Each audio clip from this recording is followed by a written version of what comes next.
Assalamualaikum warahmatullahi wabarakatuh. Let me introduce myself. My name is Ulya Darojat of Group 5, which explain and discuss a little bit about bias. But I'm not alone.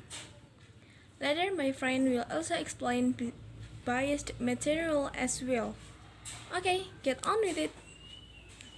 Bias is a tendency to prefer one person or thing to another and to favor that person or thing, or a particular tendency, trend, inclination, feeling, or opinion, especially one that is perceived unreasoned.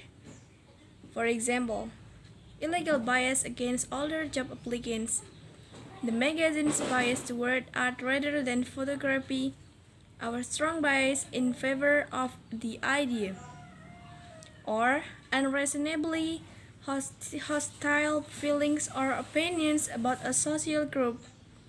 For example, accusation of racial bias, or an oblique or diagonal line of direction, especially across a woven fabric, or statistic,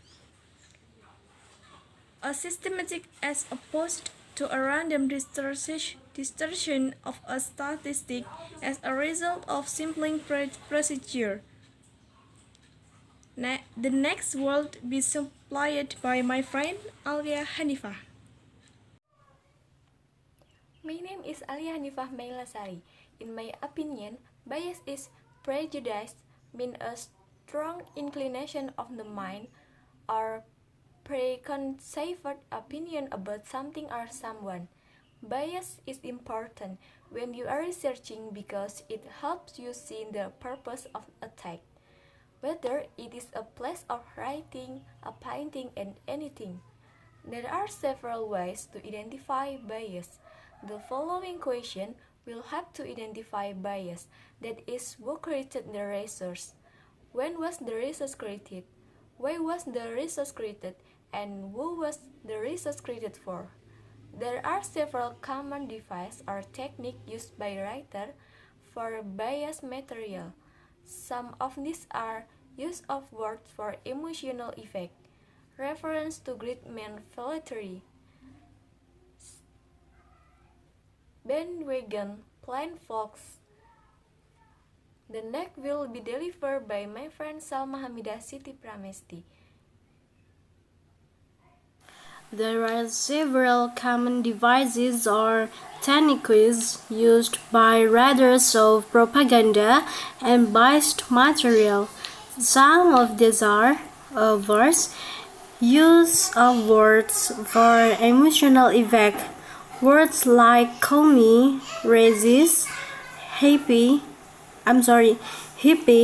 liberal, pinko, and others are used now promote either a positive or a negative response in the teacher.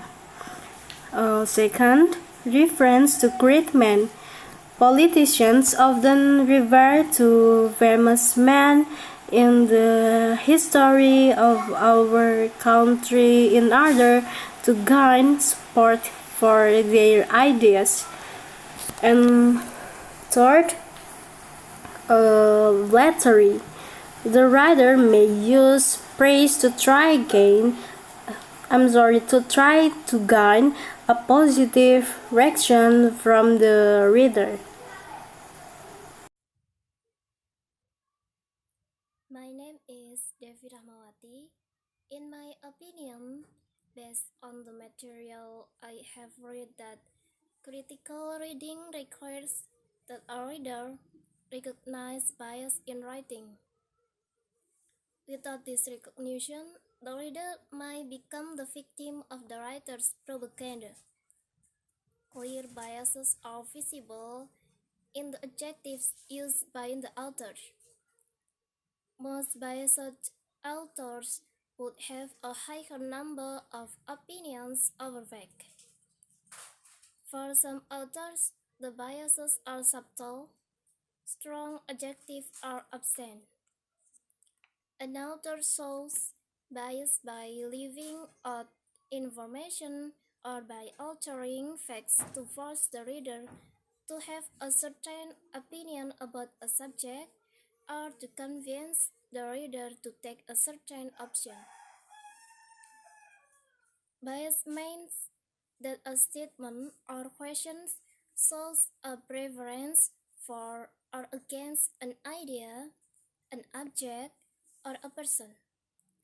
Biased information is often used in advertisements for a product. And at my claim that a research study proves the product is better, or it might claim that experts prefer this product over its competitors. Stacking the cards.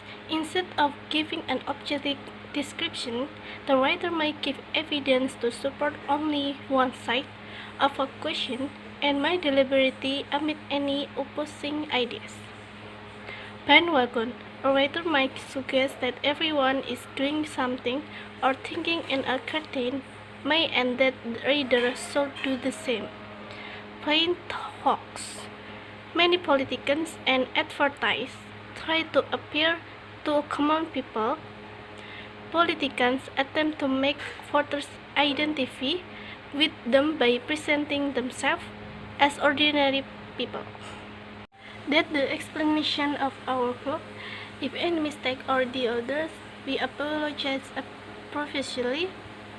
Thanks for your attention and Wassalamualaikum warahmatullahi wabarakatuh.